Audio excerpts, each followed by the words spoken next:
Et bonjour à tous, ici la RS. Aujourd'hui, deck profile de ces trois bonhommes qui ont tout raflé au WSC Rennes. Alors les gars, qu'est-ce qui s'est passé? Bah, il s'est passé qu'on est arrivé, on a vu, on a vaincu. Certains se sont vaincus et on repart. Ouais, c'est Et on repart avec beaucoup de displays et une Switch pour...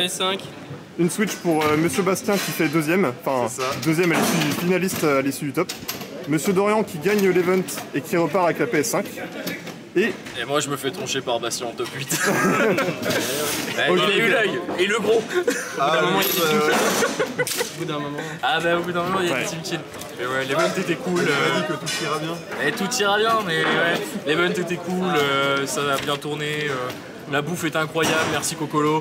La bouffe était incroyable. À domicile, à domicile, WSC Rennes. Ça a été un hold-up. Du coup, on présente la liste. Ouais.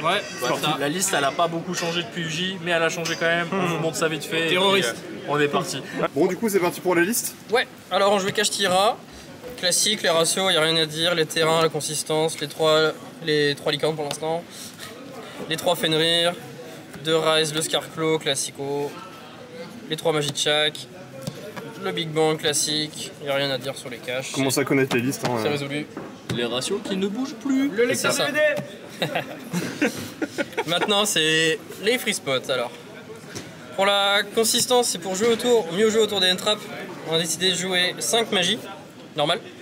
Les prospects classiques, 2 TTT, c'est fait pour avoir 5 cartes de magie normale pour la consistance, jouer autour des end-traps. Et ça rentre aussi dans des situations de go second très fort en mirror match. Ensuite, on voulait des backrows. Les backrows, 5 backrows, pareil. Les 3 limite main deck, ouais. C'est ça.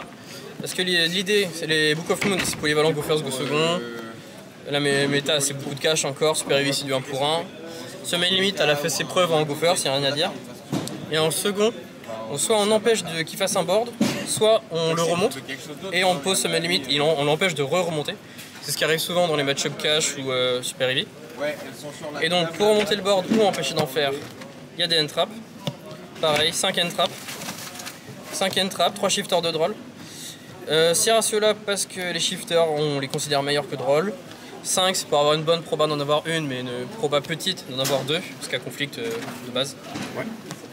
Et les board breakers, pareil, 5 board breakers, 3 lava golem, 2 dark ruler. 5, et on considérait que la meilleure c'était lava golem. Voilà. Ok, très bien.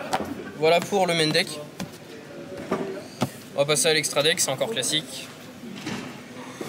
2 Shangri, 3 Rise. Merci à la DAG pour le prêt des paillettes. Classico, Diablosis qui va avec. Ensuite le Dark Arm pour casser les backrows. Ça me sert en labyrinthe top 8, c'était infernal. Il m'a beaucoup servi. Ensuite pour les mirror match, il y a les two off. Les Big Eye, les Zeus, classiques, pas grand chose à dire, c'est les meilleurs en mirror, donc je vais les maximiser pour le Diablosis. Je vais pas les maximiser mais les mettre x2. Donneur pour gérer les Iblis. Et après les targets à prospect. Les targets à prospect, ça c'est pour Gamma qui est joué dans le format. Ça c'est pour quand on prend Dark Ruler ou d'autres trucs, ça m'a servi aussi pour gérer les Floodgate. On peut quand même payer le cost du Nixis, de Rise et Pop avec Entes. Et ça c'est quand on se fait remonter par Super Heavy, et ben ça permet de remonter plus facilement le board. Ça gère déjà une negate, donc ça force quelque chose. Ça me sert aussi contre Labyrinthe parce qu'il avait fait, on était sous skill drain, il avait fait un end finisher. Bon, c'est un peu plus situationnel mais ça sert très polyvalent. Le wagon aurait fait moins bien je pense dans ce cas là. Ok. Mais bon il est bon aussi. Pas de Garura, parce que Garura on estimait que dans notre liste piocher c'était pas forcément nécessaire. On estime qu'on peut naturellement avoir un follow-up et garder un board breaker pour remonter et repartir. Donc pas de Garura. Voilà pour l'extra deck.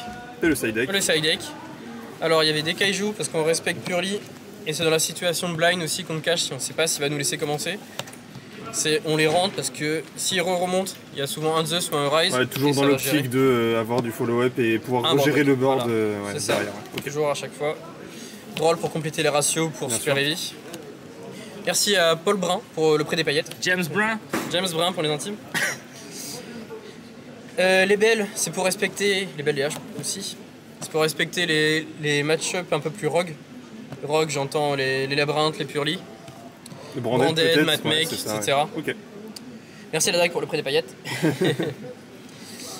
Et on les rentre aussi contre Purli, les belles. Ok, ça gère, c'est pas pour les Purli ou les Purlili, mais c'est surtout pour la magie continue.